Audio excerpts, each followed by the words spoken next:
I made it clear to my family that I would be entering the business world at around the time that most people of my age would start dreaming of getting high grades when they graduate from school and having nice jobs. When I think back to that time, I had fewer than $100 on me. When everyone else believes that the only way to get wealthy is to be born into a wealthy family or to have relatives who are, I dared to believe that it is possible to become wealthy through other ways.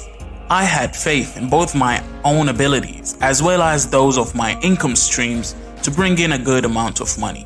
One of the things that was very accurate in this book was to have faith in yourself. If this is your first time visiting this channel, I would like to extend a warm welcome and ask that you consider subscribing.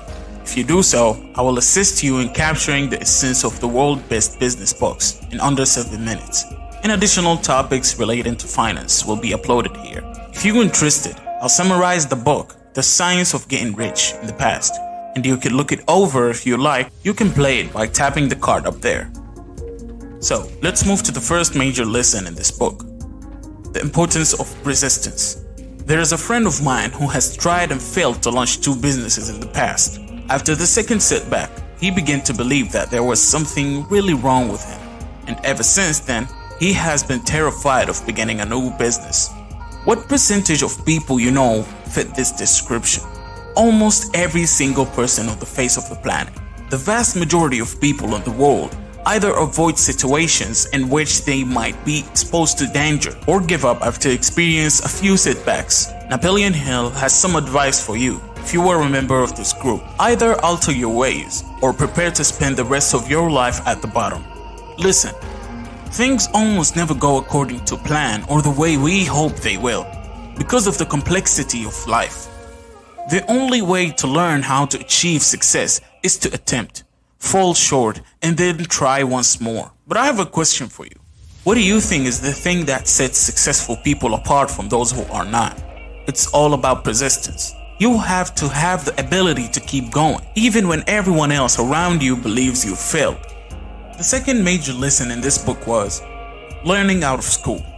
If you are like most people, you hated some subjects in school as much as you liked others, especially in elementary schools. You have to go to classes for both things you hate and things you like. Don't tell anyone. But the way our education system works now is a complete bullshit. Matter of fact, how do we think a fish will fly? And why do we make birds swim against their will? You see, in the real world, you have to take time to figure out your strengths and weaknesses and stop fighting against yourself. But instead, you'll learn how many types of rivers there are and how many cells a leaf has.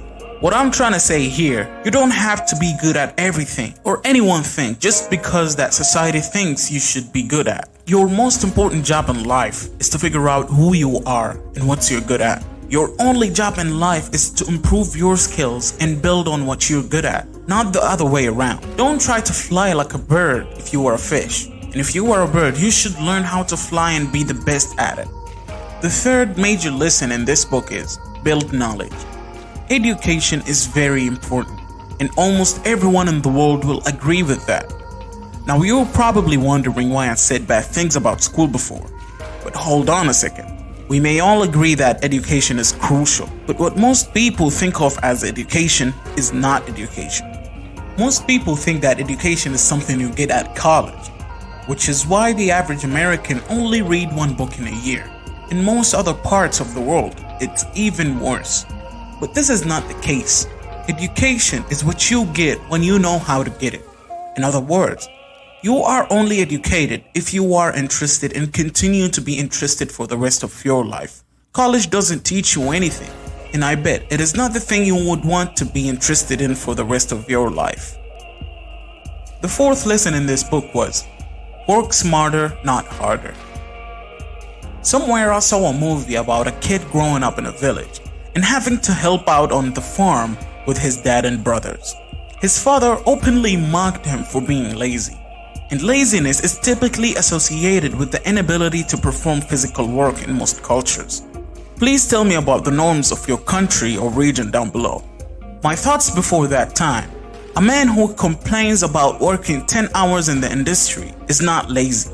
A lazy man is one who lacks the ability to plan and build for the life he wants. Henry Ford remarked, "Thinking is the hardest job there." For this very reason why Napoleon Hill titled his book, Think and Grow Rich. There is no relationship between effort and financial success, unlike the popular belief. Never in my life I had to put in more time and effort than my peers. However, I figure out how to think independently of their way of thinking, and that's make me work smarter, not harder. At the end, what points would you like to add? Which good book would you like me to summarize next? I'd like to receive your suggestions. If you love this summary, I'll be very happy if you can like this video and share it with your friends. You can look at the screen and see the video I just choose for you, and it talk about the skills that will help you to start thinking and grow rich. Click the video. Thank you so much for watching.